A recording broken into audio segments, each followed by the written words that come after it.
साल 1528 अयोध्या में ऐसे स्थल पर मस्जिद का निर्माण किया गया जिसे कुछ हिंदू अपने आराध्य देवता राम का जन्म स्थान मानते थे। समझा जाता है कि मुगल सम्राट बाबर ने ये मस्जिद बनाई थी, जिस कारण से इसे बाबरी मस्जिद के नाम से जाना जाता था। 1855 में यहाँ एक हिंदू मुस्लिम दंगा हुआ, जिस कारण मस्जिद के सामने एक बाहरी घेरा बना दिया गया।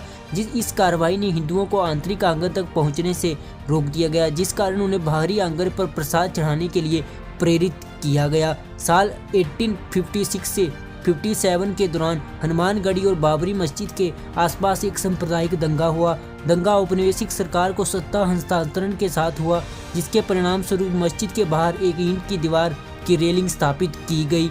साल 1859 में ब्रितानी शासकों ने विवादित स्थल पर बाड़ लगा दी और परिसर के भीतरी हिस्से में मुसलमानों की और बाहरी हिस्से में हिंदुओं की प्रार्थना करने की अनुमति रोक दी। साल 1885 महंत रघुवर दास ने राम जन्मस्थान की महानता का दावा करते हुए एक मुकदमा दायर किया, जिसे 1885 के मुकदमे के रूप में जाना जाता है। उन्होंने बाहरी प्रांगण पर राम चबूतरे पर मंदिर बनाने के लिए अनुमति मांगी। 1984 में एक सांप्रदायिक घटना घटी जिसे मस्जिद के नुकसान पहुंचा, हालांकि इसे बाद में बहाल कर दिया गया।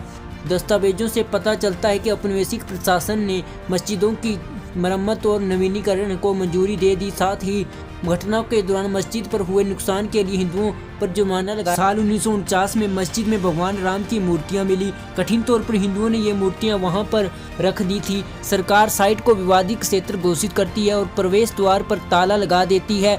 16 दिसंबर 1949 को के अय्यर ने उत्तर प्रदेश के गृह सचिव गोविंद नारायण को बाबरी मस्जिद स्थल पर एक ऐतिहासिक मंदिर के बारे में सूचित किया। बाद में अय्यर भारतीय जनसंघ के उम्मीदवार के रूप में लोकसभा के सदस्य बने। इसके बाद साल 1984 में कुछ हिंदुओं ने विश्व हिंदू परिषद के नेतृत्व में भगवान राम के जन्म स्थल को मुक्त करने और वहां राम मंदिर बनाने के लिए समिति का गठन किया। बाद में इस अभियान का नेतृत्व भारतीय जनता पार्टी के लाल कृष्ण आडवाणी ने संभाल लिया। पहली रथ यात्रा साल 1984 में बिहार के सीतामढ़ी से शुरू हुई और अक्टूबर में ही अयोध्या पहुंची। साल 1986 में जिला मजिस्ट्रेट ने हिंदुओं को प्रार्थना करने के लिए विवादित मस्जिद के दरवाजे ताला खोलने का आदेश दे दिया। मुसलमानों ने इसके विरोध में बाबरी मस्जिद संघर्ष समिति का गठन किया। 1989 में विश्व हिंदू परिषद ने राम मंदिर के निर्माण के लिए अभियान तेज किया और विवादित स्थल के नजदीक राम मंदिर का शिलान्यास किया। साल 1990 में विश्व हिंदू परिषद के कार्यकर्ताओं ने बाबरी मस्जिद को कुछ नुकसान पहुंचाया। तत्कालीन प्रधानमंत्री चंद्रशेखर ने बातचीत के द्वारा विवादों को सुलझाने का प्रयास किया, लेकिन अगले ही वर्ष उनके प्रयास विफल हो गए। लाल कृष्ण आडवाणी ने आंदोलन के लिए समर्थन बढ़ाने के मकसद से गुजरात के सोमनाथ से अयोध्या तक रथ यात्रा शुरू की।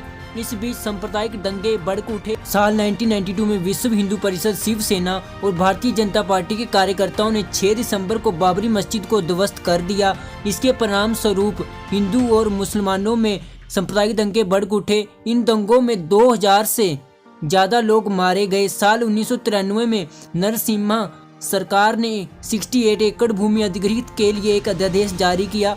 बाद में इसे एक कानून के रूप में पारित किया। फरवरी 2002 में भारतीय जनता पार्टी ने उत्तर प्रदेश के विधानसभा चुनाव के लिए अपने घोषणा पत्र में राम मंदिर के मुद्दे को शामिल करने से इनकार कर दिया। विश्व हिंदू परिषद ने 15 मार्च से राम मंदिर का कार्य शुरू करने की घोषणा कर दी। 13 मार्च 2002 में सर्वोच्च न्यायालय ने अपने फैसले में कहा कि अयोध्या में यथास्थिति बरकरार रखी जाएगी और किसी को भी सरकार द्वारा अधिग्रहित भूमि पर शिला पूजन की अनुमति नहीं होगी। केंद्र सरकार ने कहा कि अदालत के फैसले का पालन किया जाएगा। अप्रैल 2003 में इलाहाबाद हाईकोर्ट के निर्देश पर भारतीय पुरातत्व सर्वेक्षण विभाग ने विवादित स्थल की खुदाई की और जून महीने तक खुदाई चलने के बाद हाई रिपोर्ट में कहा गया कि खुदाई में राम मंदिर से मिले जुले अवशेष मिले हैं। मई 2003 में सीबीआई ने 1992 में अयोध्या में बाबरी मस्जिद गिराए जाने के मामले तत्कालीन प्रधानमंत्री लाल कृष्ण आडवाणी समेत 8 लोगों के खिलाफ पूरक आरोप पत्र दाखिल किए। अगस्त 2003 में भाजपा नेता और प्रधानमंत्री अटल बिहारी वाजपेयी और उप प्रधानमंत्री लाल कृष्ण आडवाणी ने राम मंदिर के एक विशेष विधेयक लाने के वीएचपी के अनुरोध को अस्वीकार कर दिया। अप्रैल 2004 में आडवाणी ने अस्थायी राम मंदिर में पूजा की और कहा कि मंदिर का निर्माण जरूर किया जाएगा। 28 जुलाई 2005 में लाल कृष्ण आडवाणी को बाबरी मस्जिद विध्वंस मामले में लाइब्रेरी की अदालत में पेश किया गया। अदालत ने लाल कृष्ण आडवाणी के खिलाफ आरोप तथा 20 अप्रैल 2006 कांग्रेस के नेतृत्व वाली यूपीए सरकार ने इब्राहिम आयोग के सामने लिखित बयान में आरोप लगाया कि बाबरी मस्जिद को ढाया जाना सुनियोजित षड्यंत्र था और भाजपा, राष्ट्रीय स्वयंसेवक संघ, बजरंग दल और शिवसेना की मिलीजुली भगत थी।